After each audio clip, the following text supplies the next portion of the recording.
Viewers, welcome back to my channel. వీడియోని start చేసే ముందు నాదొక చిన్న రిక్వెస్ట్ అండి. మీరు కనుక ఛానల్ని ఫస్ట్ టైం విజిట్ అయినట్లయితే దయచేసి సబ్స్క్రైబ్ చేసుకొని సపోర్ట్ చేయండి. ఈ కంటెంట్ కనుక మీకు ఇన్ఫర్మేటివ్గా అనిపిస్తే లైక్ చేసి సపోర్ట్ చేయండి. Thank you guys. తెలుగు రాష్ట్రాల్లో వానలు దంచుకొడుతున్నాయి. మధ్యలో కాస్త తెరపేర్చినట్టు కనిపించిన ముసురు వదలడం లేదు. ముఖ్యంగా తెలంగాణలోని ఎన్నడూ లేనట్టుగా రికార్డు స్థాయిలో వర్షాలు కురుస్తున్నాయి. ముఖ్యంగా ఖమ్మం జిల్లాలోని మున్నేరు డ్యాంకు గండిపడడంతో ప్రజలు 2 రోజులుగా వరద నీటిలో చిక్కుకుపోయారు. ప్రభుత్వం సహాయ పునరావాస చర్యలు అన్ని వర్గాల ప్రజలకు చేరడం లేదు. ముఖ్యంగా భారీ వర్షాల నేపథ్యంలో వాగులు, వంకలు, కుంటలు, చెరువులు పొంగి పొర్లుతున్నాయి. తెలంగాణలోని మానుకోటలోని కే సముద్రం దగ్గర పట్టాల కింద మట్టి కొట్టుకుపోవడంతో రైళ్ల రాకపోకలు తీవ్ర అంతరాయం ఏర్పడింది.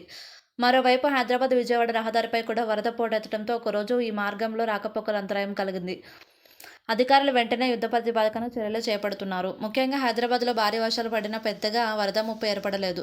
కానీ ఖమ్మంతో పాటు కొన్ని జిల్లాల సమీపంలోని కుంటలు, చెరువులు కట్టతెగడంతో ఆ సమీపంలోని కాలనీలు వరద నీటిలో చిక్కుకున్నాయి. మరోవైపు బంగాళాఖాతంలో ఏర్పడిన అల్పపీడనం కారణంగా ఇవాళ రేపు తెలంగాణలోని 11 జిల్లాల్లో భారీ వర్షాలు కురిసే ఛాన్స్ ఉన్నాయని హైదరాబాద్ వాతావరణ శాఖ తెలిపింది.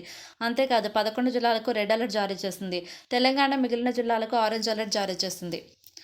ముఖ్యంగా వరంగల్, ఖమ్మం, మహబూబాబాద్, ఆదిలాబాద్, జనగాం, జయశంకర్, భూపాలపల్లి, భద్రాచలం, కొమరంభీం, ఆసిఫాబాద్ సహా పలు జిల్లాల్లో భారీ నుంచి అతి భారీ వర్షాలు కురిసే అవకాశాలున్నాయి. భారీ వర్షాల నేపథ్యం వల్ల కొన్ని చోట్ల పాత ఇళ్లు కూలిపోయాయి. మరోవైపు వర్షాల నేపథ్యంలో జిల్లాల వారీగా కంట్రోల్ ఏర్పాటు చేశారు. భారీ వర్షాలు కురిసే అవకాశం ఉండడంతో ప్రభుత్వం అన్ని శాఖలను అప్రమత్తం చేసింది. ముందస్తు చర్యల్లో భాగంగా వరద ముప్పు ప్రాంతాల్లో కరెంటు సరఫరాను నిలిపివేశారు. మరోవైపు వరద తగ్గుముఖం పడడంతో కొన్ని ప్రాంతాల్లో విద్యుత్ సరఫరా పునరుద్ధరిస్తున్నారు. మరోవైపు వరదలు కరెంట్ లేకపోవడంతో ప్రజలు అల్లాడుతున్నారు.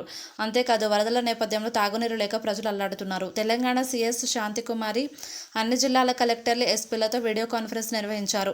అంతేకాదు అత్యవసర సర్వీసులు, వారి సెలవులు రద్దు చేస్తూ వెంటనే వరద ప్రభావిత ప్రాంతాల ప్రజలను ఆయా జిల్లాలో ఏర్పాటు చేసిన సహాయక పునరావాస కేంద్రాలకు తరలించారు. కేంద్రం కూడా వెంటనే స్పందించి వరద ముప్పు ప్రాంతాలకు ఎన్డీఆర్ఎఫ్ బృందాలను పంపింది. భారీ వర్షాల నేపథ్యంలో ఆయా